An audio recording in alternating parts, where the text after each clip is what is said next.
Detrás del tronco encefálico tiene aproximadamente la octava parte del cerebro y a veces es olvidado o es subestimado en sus funciones, pero ya vamos a ver que en realidad su rol en la parte nerviosa del cuerpo humano es bastante fundamental. Recibe estímulos sensitivos, pero no interviene en la discriminación e interpretación sensorial. Es decir, profe, lo que yo siento cuando me tocan, cuando escucho, cuando veo, todas estas cosas va a pasar por el cerebelo, va a pasar. No va a ser el encargado de decirle que estás viendo rojo, estás viendo blanco, estás escuchando alto, estás escuchando fuerte, pero sí va a tener muchas implicancias en la respuesta. Va a modular. Eso quiere decir que no va a tener interpretación del estímulo, pero sí lo va a procesar. Como por ejemplo que tú escuchas algo, digamos, todos estamos viendo la diapositiva, escuchaste algo en la puerta se cayó, la puerta se rompió y automáticamente todos volteamos y estamos mirando la puerta. Mira tú, date cuenta de esa coordinación que has tenido, que para tú poder escuchar has movido tu cabeza, has movido tus ojos y todo a esa dirección, hacia el lugar en donde el sonido ha sido producido. Esa cosa tan simple que te parece, pero de tanta complejidad neuronal, ha sido interpretada mucho o gran parte de ello gracias al cerebro. Algo bonito también para los que manipulamos el cerebro: grandes lesiones no van a ocasionar un déficit. Podemos tener gran lesión, sobre todo en la corteza del cerebelo, una lesión muy importante, pero no va a haber cambio en la fuerza motora. El cerebelo no va a intervenir en qué tan fuerte o despacio lo puedas mover tu brazo o tu pierna. ¿Va a haber alteración en la coordinación? Seguramente que sí. En algunos movimientos aprendidos o automáticos, probablemente que sí. Pero la fuerza no va a estar disminuida o no va a estar implicada por alguna lesión del cerebelo. Es más, te digo de que podemos dañar mucho de la corteza del cerebelo con poca expresión clínica. Más al contrario, cuando dañamos, por ejemplo, una pequeña parte como su núcleo dentado, por más de que sea poca la lesión, si el daño o la clínica que ésta va a expresar va a ser bastante. Su lesión provoca déficit del aprendizaje motor y funciones mentales superiores. Lo que tú aprendes cuando has aprendido a manejar bicicleta, cuando aprendes a manejar un carro mecánico, cuando aprendes a tocar piano, a tocar guitarra, la quena, esos aprendizajes motores, esas secuencias motores que se dan, o algún arte marcial, como por ejemplo en Matrix, que te ponen ahí todas las medidas, ese aprendizaje se da entre el cerebelo y los núcleos basales. Cerebelo, núcleos basales y más, te agregaría un par de núcleos del tálamo. Es ahí donde está el sustrato motor, es ahí donde está el sustrato anatómico, de ese aprendizaje, de esa memoria del trabajo, memoria de secuencias motores. Si alguna vez te has preguntado dónde se quedan mis recuerdos, dependiendo de qué tipo de recuerdo, tiene una localización diferente del cerebro. Los recuerdos, lo que tú has aprendido para esas secuencias motrices, está en el cerebelo con los núcleos basales. Por acá lo tenemos al cerebelo, lo vamos a estudiar, te lo presento. Esta es una visión desde atrás. Las visiones desde la parte anterior casi no lo vamos a percibir, porque en la parte anterior nosotros vamos a tener al tronco encefálico, luego tenemos al cuarto ventrículo. Por atrás es una analogía, ¿no? Es como, imagínate que el cerebelo es una dama y todos los estudiantes son varones. Casi siempre lo van a ver por atrás. Todos sus visiones van a ser por atrás. Vamos a tener una cara superior, una cara inferior, y lo primero que quiero que reconozcas es cuándo es arriba y cuándo es abajo. Fíjate la forma de las flechas. Si en tu práctica el doctor Santos o el doctor Tucet te ponen el cerebelo y te dicen cuál es la cara superior o inferior, tú vas a decir la cara superior, si bien tiene una pendiente, es casi un triángulo, pero es planito también. Plano por acá, plano por acá. En cambio, en la cara inferior va a tener su pancita, va a tener una concavidad.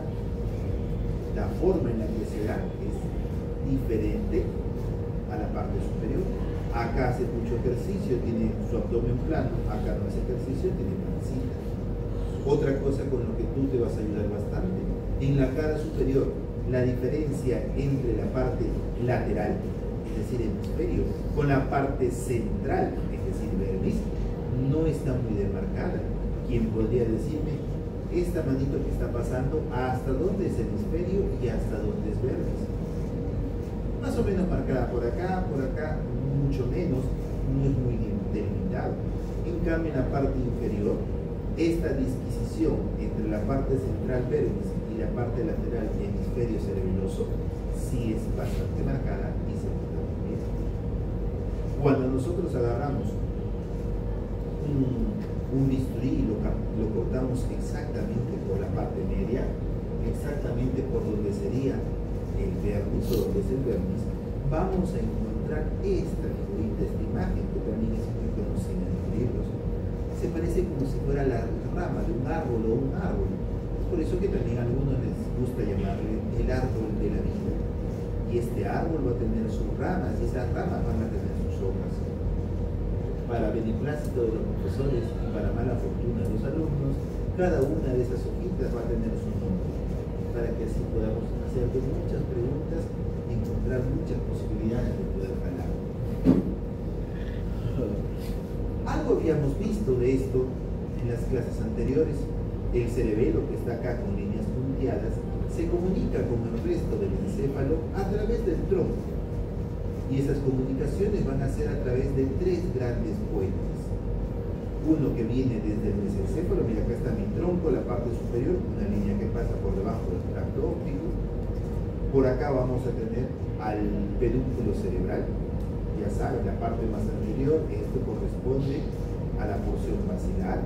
Esto corresponderá, por ejemplo, al tracto córtico espinal, córtico linear, tronco continuo, occipito pariete, temporopontino. Bueno, lo que tú quieras.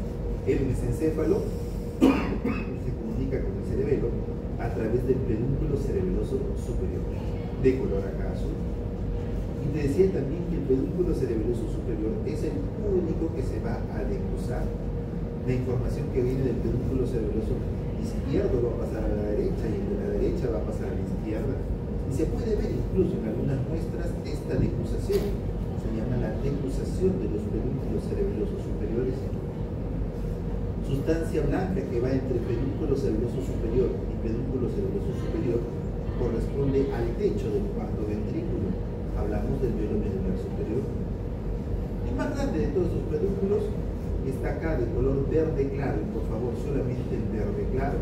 Información que viene de los puentes, del puente, específicamente a través o a nivel de los núcleos continuos. Estos núcleos continuos reciben información de la corteza cerebral. El camino que recorrían era más o menos de la corteza al núcleo continuo, y del núcleo continuo venían estas fibras que en su conjunto forman el pedúnculo cerebeloso medio. El más grande de todos ellos. Mira, todo este pedúnculo. Compara este superior con todo este pedúnculo. Y finalmente, vamos a tener el pedúnculo cerebeloso inferior, el cual, a diferencia de los otros, va a tener dos partes, una de color rojo oscuro, otra de color acá verde oscuro. La mayor parte, hablamos aproximadamente del 90-95% de las fibras del pedúnculo cerebeloso inferior, va a ser estas de color rojo, y va a ser la información que viene del bulbo raquídeo. Hasta aquí la regla está muy bonita. Del mesencéfalo, pedúnculo cerebeloso superior. Del puente, pedúnculo cerebeloso medio. Y del bulbo, pedúnculo cerebeloso inferior. Pero hay una pequeña cantidad de fibras, 5% aproximadamente del pedúnculo cerebeloso inferior, que van a provenir desde el puente, si quieres ser más específico, de los núcleos vestibulares. Y esa pequeña cantidad de fibras manda sus señales o está llevando señales hacia el cerebelo por el pedúnculo cerebeloso.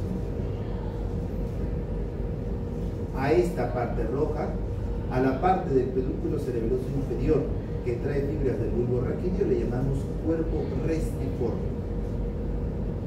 Y a la pequeña cantidad de fibras que entra por el pedúnculo cerebeloso inferior y que trae información de los núcleos vestibulares, lo llamamos cuerpo yuxtarrestiforme. A este pedúnculo cerebeloso medio, algunos también lo llaman brachiopondis, y al pedúnculo cerebeloso superior, brachiopondil, de sus nombres en latín: superior, medio e inferior. Algo más bueno. Lo podemos identificar en la muestra, que vamos a ver así. Pedúnculo cerebeloso medio, el más grande de todos ellos. Arribita y al medio, el superior. Abajo del medio vamos a tener el inferior. Entre los dos pedúnculos cerebrosos superiores tenemos al velo medular superior, techo del cuarto ventrículo. Acá estamos con el cuarto ventrículo. Así como en el cerebro tenemos giros y convoluciones y surcos y fisuras, acá lo vamos a tener también. Vamos a tener una división de la parte de los hemisferios y una división de la parte central.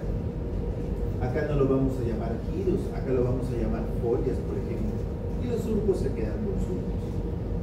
Le digo primero la parte difícil, y en verdad te confieso de que los nombres que te voy a mencionar ahorita, creo que no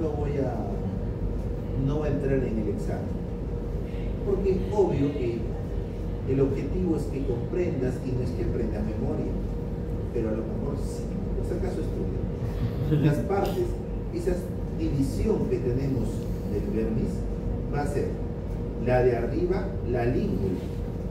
De la língula viene el obulillo central.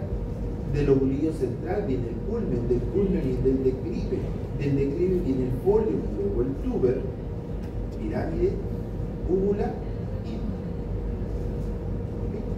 Algunas cositas, detalles de estas partecitas. La língula es la única parte del vermis que no va a tener su correspondencia a los costados. ¿Cómo su correspondencia? Que no tiene más cerebelo a los costados. El resto de las partes del vermis, desde el obulillo central hasta el nódulo, al costado va a tener hemisferio cerebeloso. Y cada una de esas partes de los hemisferios cerebelosos tiene su nombre. Pero la língula al costado no tiene hemisferio cerebeloso. Entonces, ¿qué tiene la língula al costado? Esta partecita de la língula. La língula tiene al costado al velo medular superior. Segunda característica es que de la cara superior, la que era planita, a la cara inferior, la que tenía pancita, se encuentra entre el folio y el tubo. Hay un surco que le da toda la vuelta al cerebelo, que se llama el surco horizontal o surco circunferencial de Pictasir, le decía el surco horizontal. Te cuento por qué. Mira, este es obviamente un cerebelo que lo hemos puesto en una posición en 2D, porque en realidad es como si estuviera enrolladito. ¿Por qué te digo que muy probablemente no te vaya a tomar silíngula, tuber, folium, toda esa mancha? No es tanto por bueno, sino es quizás un tema por actualización. En las últimas reuniones que tuvo la terminología anatómica, se juntaron los grandes anatomistas del mundo, hacen sus reuniones y dicen: oye, ¿sabes qué? Como que eso de língula, lóbulo central, culmen, declive, no tiene mucha utilidad, que digamos. ¿De qué me sirve aprender? Vamos a hacerlo más fácil, dijeron. En vez de poner todos esos nombres, vamos a hacer algo más descriptivo, algo más sencillo, algo más práctico. A la primera parte le ponen 1, 2, 3, 4, 5, 6, 7, 8, 9, hasta 10. Así tómalo. Hasta. Cuando ustedes, por ejemplo, si van a estar enseñando de acá cuando terminen la universidad, ya no van a mencionarse muy probablemente esos nombres. Acá ahorita estamos en el proceso de cambio. Probablemente ustedes ya lo mencionen de frente, ¿no? Vermis 1, 2, 3, 4, 5, 6, 7, 8, 9 y 10. Ahorita todavía la mayoría de tus profesores somos antiguos y nos hemos criado, hemos aprendido con esos nombres y se nos queda. El cambio es difícil, pero se viene. A los costados, al costado del vermis no había nada, ¿ok? Nada. Al costado del lobulillo central, que corresponde al número 2 y 3, estaban las alas del lobulillo central. Como al costado tenemos hemisferios, ya no le vamos a poner alas del lobulillo central, sino actualmente la tendencia es ponerle H2 de hemisferio 2 y H3 de hemisferio 3. Igualito por acá, H4, 5, 6, 7, 8, 9 y 10. Al costado del culmen tenemos al cuadrangular anterior, del declive cuadrangular posterior, el semilunar superior e inferior a los costados del folio y el tuber. Te cuento que el folio y el tuber pertenecen al número 7, por eso el de arriba, el folio, le ponen 7A y el de abajo 7B. Y así, cada uno de ellos. Cositas también que tienes que aprender de bajo. Tú estás con el doctor Tucet y el doctor Santos en anatomía, ¿no? Solo con Tucet. Solo con Tucet, ya. A él le gustan los nombres, así que vas a tener que, por lo menos en tu examen práctico, yo creo que sí te puede ir por lo menos los nombres. Que sí te puede ir. Sí. Cositas curiosas, mira. La parte más grande de todo el vermis, la más grande de todo el vermis, es el culmen. La porción más grande del vermis. Y en la cara inferior, la segunda porción más grande de todo el vermis y que corresponde a la más grande de la cara inferior, va a ser la última. La parte más sobresaliente, cuando veas tu muestra anatómica, en la cara inferior, si te ponen una parte del vermis y que tú la ves que sale ahí como si fuera una puntita, esa va a ser la pirámide. Los surcos que también no te debes olvidar y que también tienen sus nombres muy descriptivos. Por ejemplo, el surco que está antes del lobulillo central, le puedes llamar surco precentral. El que está después, postcentral. Y así, o sea, te muestro acá una lista con los nombres y sus sinónimos que a veces se manejan. Lo ideal o la tendencia es que nos quedemos con el 1 y el H, H1, H2, 3, 4, ser más prácticos en la anatomía, pero todavía estamos en ese proceso y te lo dejo acá para que lo veas. Pero eso en el parcial es poco probable que venga. En el teórico, poco probable. En el práctico, Sí. yo creo que sí. Es más, sigamos rajando de cómo clásicamente se llama la anatomía. Esta división por cada hojita de ese árbol no tiene una representación, una utilidad que soy más sincero de todo mi árbol. Es decir, profe, ¿qué quiere decir? Que yo me voy a aprender todos esos nombres del vermis, sus sinónimos, todos los nombres de la parte del hemisferio, sus sinónimos, y eso me va a servir. Voy a ser neurólogo y eso me va a servir en la parte clínica. Ya soy sincero que no te va a servir. No va a haber una correlación que decir que si se lesiona el cuadrangular posterior va a tener esta sintomatología. Si se lesiona el semilunar superior va a tener esta clínica, estos signos, síntomas. Más nos sirve a nosotros para jalar, pero clínicamente. Pero entonces, y va a haber alguna división del cerebelo que sí sea de utilidad clínica, la división funcional. Hasta la división filogenética que casi va de la mano con la función. Esa división sí es la que te va a dar una representación sintomatológica. Pero esta, la anatómica no tanto. Y la verdad que qué bonito. Língula, ya sabes, es la primera, la que no tiene su correspondencia en la parte de los hemisferios y que a los costados de la língula encontramos velo medular superior. Se continúa con el lobulillo central, a veces 2, a veces 3 ramitas, generalmente 2, a veces la primera más grande, la segunda más pequeña, a veces del mismo tamaño. Hay cierta o considerable variabilidad. Luego viene la parte más elevada, otro truquito para tu examen práctico. Te ponen al cerebelo, la porción más elevada, la que está en la cúspide del cerebelo, es el culmen.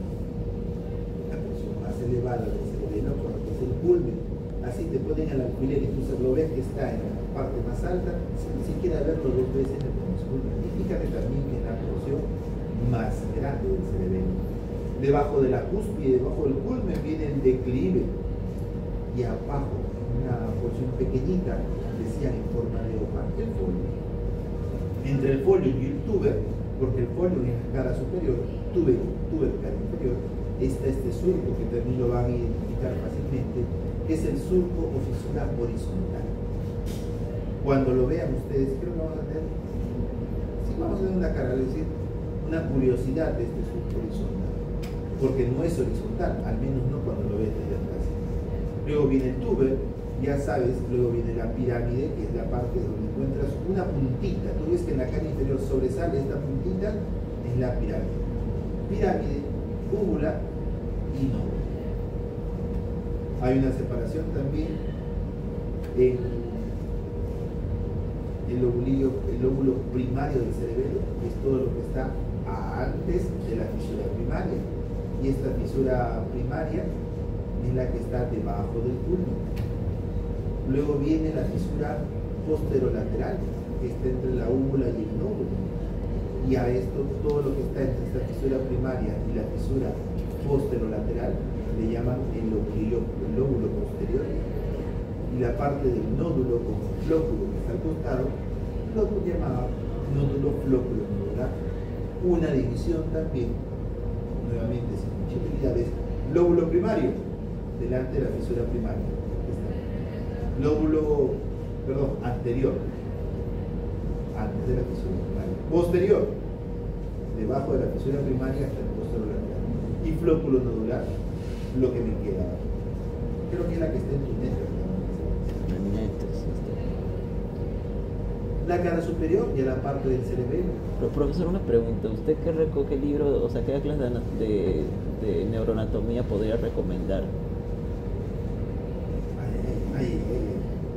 Porque en el ajá.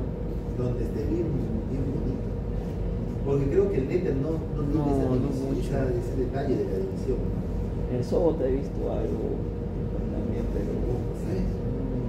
¿Cuál es el? Mira, en el neuroanatomía de Haynes. Es decir, el Haynes, principio de neurociencia, lo tiene pero en esquema, no lo tiene en muestras anatómicas. Ahora, del mismo autor, Neuroanatomía de Haynes, él sí lo tiene esa división con muestras anatómicas. No principios de neurociencia, sino solamente para anatomía, neuroanatomía de Haynes. Él lo va a tener. Otra cosa también, trata de ser descriptivo, ¿no? en tu aprendizaje. Acá está el lobulillo central, al costado, alas del lobulillo central. Acá está el culmen, al costado, el cuadrilátero anterior. Entonces el del declive al costado será el cuadrilátero posterior. Te digo por qué descriptivo, a algunos les gusta llamarle el lobulillo simple. Creo que es más fácil aprender el anterior, el posterior. Al costado del folio, el semilunar superior. Luego del folio viene el tuber y al costado del tuber el semilunar inferior. Acá te quería mostrar la fisura horizontal, la que va a dividir la cara superior de la inferior. La cara superior también le llaman tentorial, porque acá está el tentorio. La cara inferior también le llaman occipital, porque acá está el hueso occipital. Y la cara anterior también le llaman petrosa, porque está la porción petrosa del temporal. Y este es un horizontal. Entonces no es horizontal, no es horizontal, entiendo una línea. Visto desde la cara anterior, este surco horizontal sí es horizontal. En la cara posterior, este surco horizontal tiene la forma de un derrier de la línea glútea, ¿no? Imagínense que son los glúteos y tiene esa forma. ¿Okay? El nombre horizontal viene descrito por cómo se ve este surco que da la vuelta a todo el cerebelo desde la cara anterior. De la cara anterior, mira, ya lo vemos su pancita, vemos que es fácil poder identificar la diferencia entre hemisferio y vermis. Ah, y lo miraba. Lo pasé. Cada una de estas partes, língula, culmen, declive, língula, lobulillo central, culmen, declive, folio, me salteo, pirámide, úvula y nódulo, cada una de esas partes se correlaciona con una hoja, con una parte en el hemisferio. 1-1. Todos estos son fieles, pero te presento el infiel. Es el único que va a tener a dos correspondencias en los hemisferios. El tuber tiene al costado al semilunar inferior y al axial, este es el semilunar inferior, perdón, este es el superior y el inferior, y al grácil. El tuber se correlaciona con el semilunar inferior y el grácil. Luego el pirámide con el biventral o digástrico, la úvula con la amígdala y en la cara anterior el nódulo con el cerebro. Nódulo y todo esto de acá se esta parte de acá.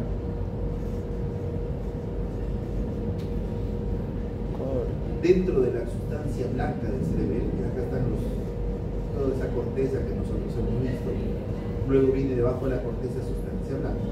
Así como en el cerebelo tiene sus núcleos basales, acá también vamos a tener unos núcleos que podría ser la correspondencia del cerebelo de los núcleos basales del cerebelo, llamamos los núcleos profundos del cerebelo.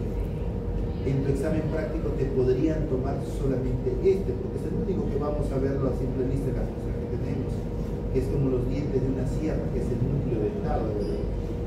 Acá está, el núcleo dentado, y es el que sí lo podemos ver en muchas muestras. En general, los núcleos que vamos a tener, empezando desde la parte central, va a ser primero el fastigio o techo. Fastigio en latín quiere decir techo, es el núcleo del fastigio. Luego viene nuevamente desde el medio hacia afuera el globoso y el emboliforme, pegaditos ellos, y que muchas veces lo llaman como el núcleo interpuesto o núcleo interposito. No los dividen, sino los toman como uno solo. Y finalmente el más lateral y más grande de todos ellos, el núcleo de tiene un poquito más de histología. La corteza, el cerebelo también para estudiar en su corteza es un poquito más sencillo porque no va a tener 6 capas como el neocórtex, sino solamente tiene 3 capas. De afuera hacia adentro, la capa más externa es la capa molecular, seguido por una capa delgadita, como una fina línea de cuerpos o somas neuronales de una neurona que se llama célula de Purkinje, así la capa de Purkinje, y hacia abajo la capa de la granulosa. Hablemos un poco de cada una de estas capas. La capa molecular está formada por células estrelladas o células en estrella y células en cesta, que van a ser interneuronas, generalmente interneuronas inhibitorias.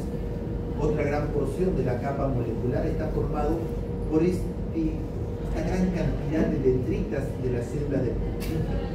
La célula de Purkinje va a tener sus dendritas, es decir, desde donde recibe la información, como si fuera un gran árbol y que está formando parte de la capa molecular. La siguiente capa, la más delgada, que les decía que como era una sábana de células, de cuerpos o somas celulares de la célula de Purkinje. Esta célula de Purkinje va a ser la célula eferente, va a ser la principal eferencia que tiene las señales del cerebelo. Esta célula de Purkinje, si tú te das cuenta, en sus dendritas van a haber unas fibras de color verde acá, que es como que lo hubiesen trepado, le llaman fibras trepadoras, que son fibras axones que vienen desde el núcleo olivar inferior, desde el complejo olivar inferior. Los axones de estas células de Purkinje ya vienen a formar parte de la capa granular. En la capa granular encuentro mis células de Golgi, que también has visto en histología. En la capa granular su nombre viene porque encuentro una célula granulosa. Y así como yo tenía mis fibras formadas acá por los axones del complejo olivar inferior, te cuento que esta célula granulosa va a ascender hacia la capa granular y va a formar unas fibras que van con un recorrido paralelo y le llaman así, fibras paralelas. Histología vamos a verlo. Hay un mapa en nuestro cerebelo, así como teníamos un mapa en la médula espinal, un mapa en la corteza premotora, en el giro premotor con tu músculo motor o músculo sensitivo. En el cerebelo también tenemos un mapita. No vamos a dibujar un montecito porque acá es más difícil, pero más o menos así se viene la cosa. En el vermis la somatización de tu cerebelo es más o menos como un hombrecito medio extraterrestre de cabeza, y en la parte de los costados, en la parte de los hemisferios cerebelosos, el hombrecito está así sentado con los pies y las manos hacia adelante. Más o menos es así como está dividido las partes de tu cuerpo que tienen un control cerebeloso. Y además de eso, te has salteado a buena hora este comunicador, y con esto quiero decirte que el cerebelo no es solamente motor, que el cerebelo no solamente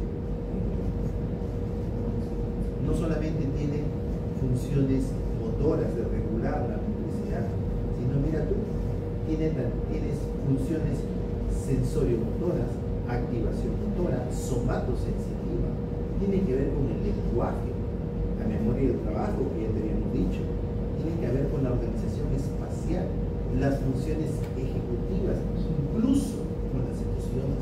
¿Y en qué parte del cerebelo está? Mira, acá hay un mapa de cada una de esas partes. Pero ojo, el cerebelo no solamente motor, sino tiene que ver incluso hasta con las emociones. La división que sí te va a funcionar, que sí te va a servir en tu desempeño como médico va a ser esta división, la división funcional. Al verme, mira, esta imagen me gusta muchísimo porque tengo a mi verbis y a mi hemisferio cerebeloso. Ya acá manejo esa división solamente por números romanos, y al costado también las partes de mi hemisferio con números romanos. Le agregamos solamente una partecita para esta división funcional, que va a ser un poco de corteza que se encuentra alrededor del verbis. Recordemos también los núcleos del cerebelo, los núcleos profundos.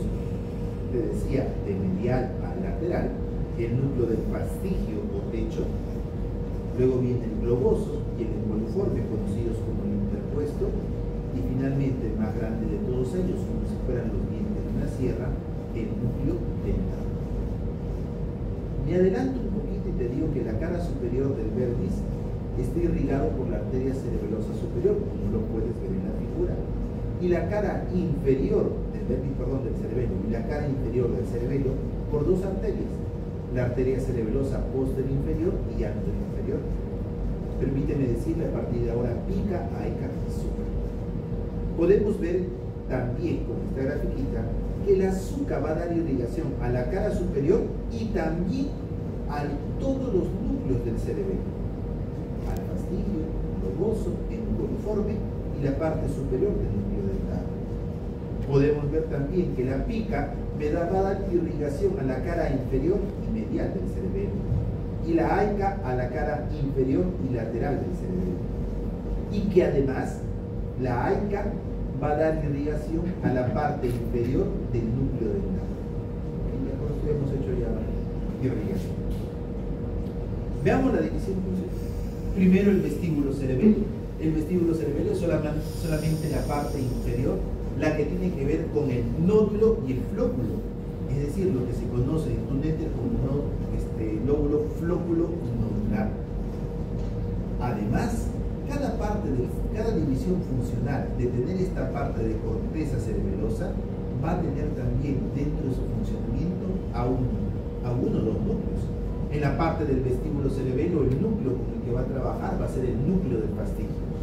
Vestíbulo cerebelo, división funcional, correspondiente aproximadamente con el arquicerebelo, es decir, la parte filogenética en la evolución humana que ha sido desarrollada primero, corresponde al flóculo, al nódulo y al núcleo del fastigio. ¿Y de qué se encarga esta parte? Del equilibrio del cuerpo. Del equilibrio del cuerpo, de los movimientos cefálicos, los movimientos de coordinación cefálica con los ojos. Cómo tú eres capaz de mover tu cabeza, darle vueltas y tener un objetivo, por ejemplo, mirar una mosca o quedarte en algo fijo. Equilibrio del cuerpo y el movimiento ocular, de eso se encarga el vestíbulo cerebelo. Y para encargarse de eso necesita de recibir información y también sacar información. La información que la recibe va a ser a través de fibras primarias que vienen directamente desde el ganglio vestibular, o de sus fibras llamadas secundarias, aquellas que van a provenir de los núcleos vestibulares. Cuando tú veas, te hago más o menos un mapita de las figuras que que te presento a continuación, las figuras de color azul van a ser señales aferentes, señales que le llegan al cerebelo. Las de rojo también, pero cuando tú veas de color rojo, son señales que vienen desde la parte contralateral. El vestíbulo cerebelo va a recibir sus señales aferentes primarias del ganglio vestibular, aferentes secundarias de los núcleos vestibulares, ingresan por el pedúnculo cerebeloso inferior, específicamente ingresan por el cuerpo yuxtarrestiforme. No el cuerpo restiforme, sino el cuerpo yuxtarrestiforme. ¿Y solamente recibe señales de ahí? No, también recibe un poco de señales de los núcleos cortinos que vienen del otro lado y del complejo olivar inferior que vienen del otro lado. Te recuerdo que este complejo olivar inferior son las que forman, estas fibras son las que forman las fibras trepadoras. Y una vez que recibe la información una vez que ha recibido la información proveniente de estas partes, va a mandar su respuesta a través del núcleo profundo del cerebelo. Si hablamos del vestíbulo cerebelo, su núcleo corresponde al núcleo del fastigio. Y del núcleo del fastigio ya se va al complejo olivar inferior ipsilateral, a los núcleos de la formación reticular, tanto esto del mismo lado como del otro lado. También se van directamente hacia los núcleos vestibulares, y esto va a formar parte del fascículo longitudinal medial, que son los encargados de la coordinación de los movimientos oculares. Por eso, nuevamente retrocedemos, equilibrio del cuerpo y movimiento ocular también. ¿Qué pasaría si yo tengo una lesión de mi vestíbulo cerebelo, de alguno de sus componentes? Encuentro ataxia de tronco, como se ve en la figura, un titubeo, aumento de la base de sustentación. Como tengo esta ataxia, este desequilibrio, lo que hago es abro un poco más mis pies para no caerme. No se puede caminar en tandem, en talones o en puntilla. Tandem es cuando pones un pie delante del otro. La cabeza va a estar inclinada para un lado o para el otro lado, sin una preferencia específica. Nistagmos, cuando tú sigas un objeto, cuando tú sigues una mosca, por ejemplo, solo con los ojos, tus ojos van a empezar a bailar de un lado hacia otro.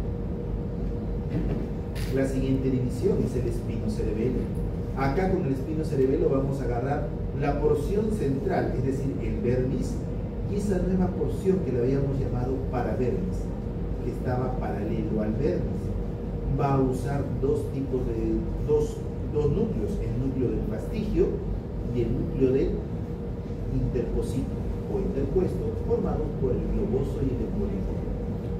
En estas vías o en esta división va a ser donde van a llegar tus vías espinocerebelosas. La anterior, la posterior, la culocerebelosa, la rostrocerebelosa, es aquí a donde llega.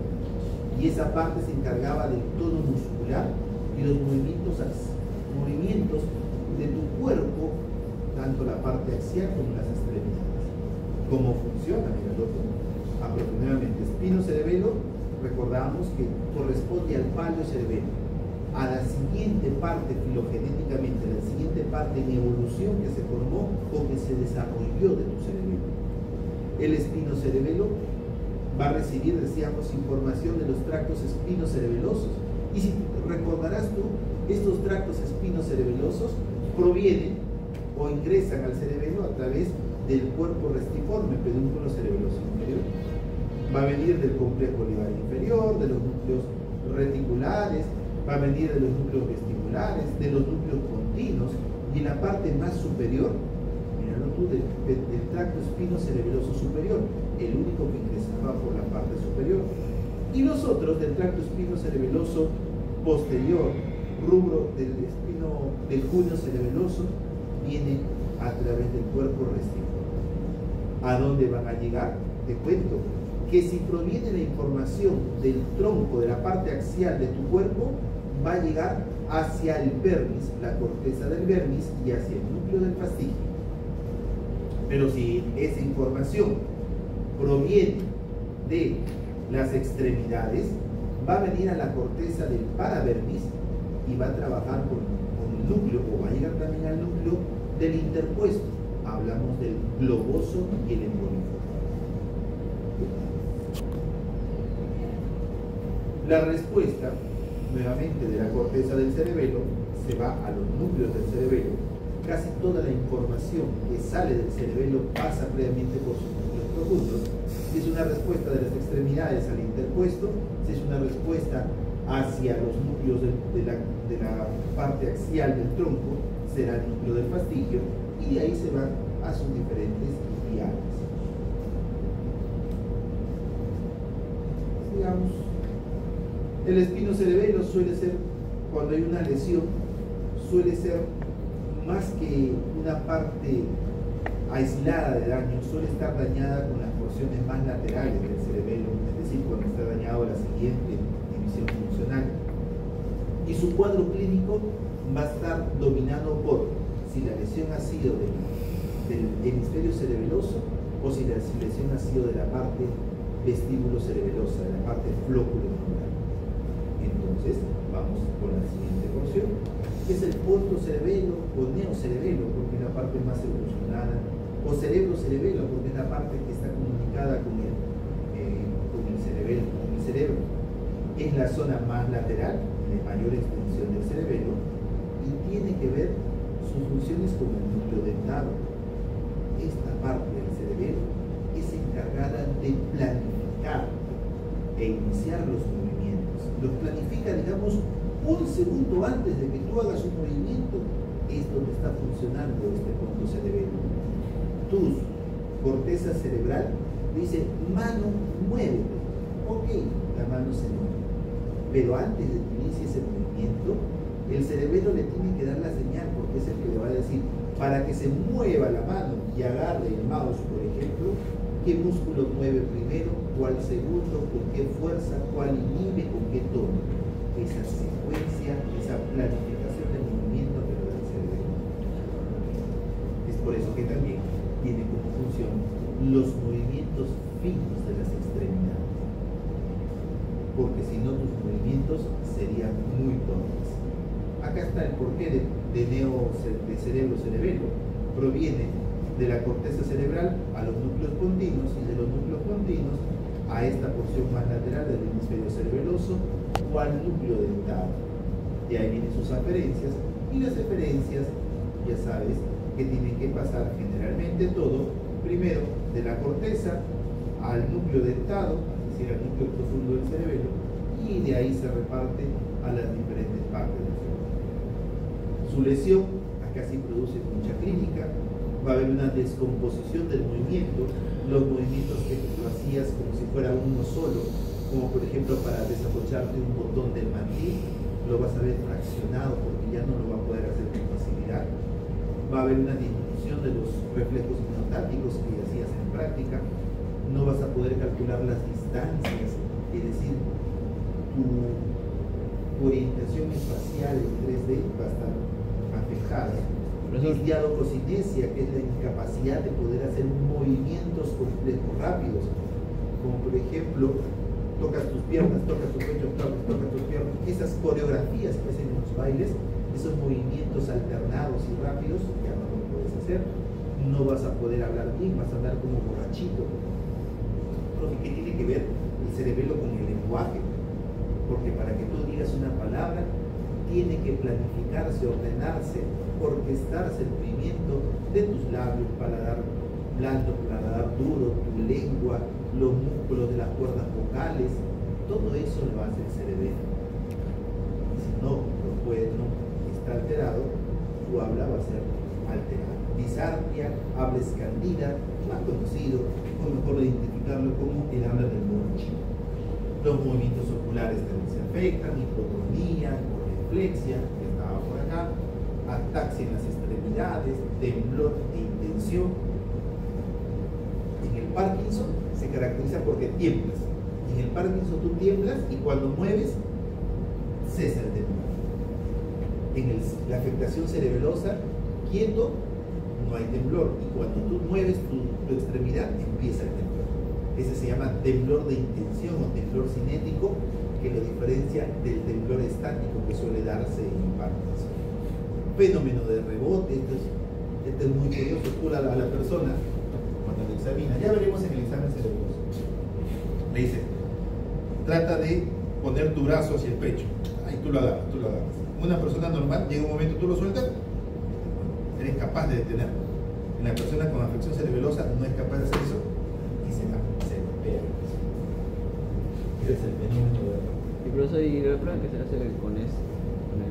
Ah, esa es la dismetría. Dismetría, por ahí debe estar dismetría. Mira, acá está. Justamente quería dificultad para calcular distancia. Igual tú le haces, toca tu nariz y toca tu dedo. La primera la haces así. Ya como que se ha grabado la distancia, ¿va? Va.